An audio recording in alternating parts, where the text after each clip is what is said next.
FPJ's Batang Quiapo Recap. Dumating si Olga at tinanong ang kanyang papa ano na daw ang kanilang plano. Sumagot si Don Julio tungkol sa ano ba ito. At sabi ni Olga tungkol sa mga negosyo natin. Ang sabi niya, nagkakanda leche-leche na tayo papa. Sinugot tayo ng Red Phoenix.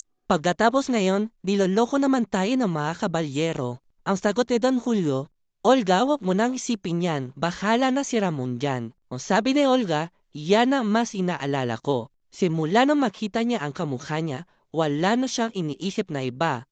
Baka yan ang sumira sa diskarte niya, papa. Ang sabi ni Don Julio, magdaan-daan ka Olga sa mga sinasabi mo. Kilala mo ang kapatid mo. Kahit marami siyang problema, nakatutok siya sa trabaho niya. Ang sabi naman ni Olga, okay papa. Sabi mo Samantalang si Rigor bumili ng isang beer sa tindahan, at sabi ni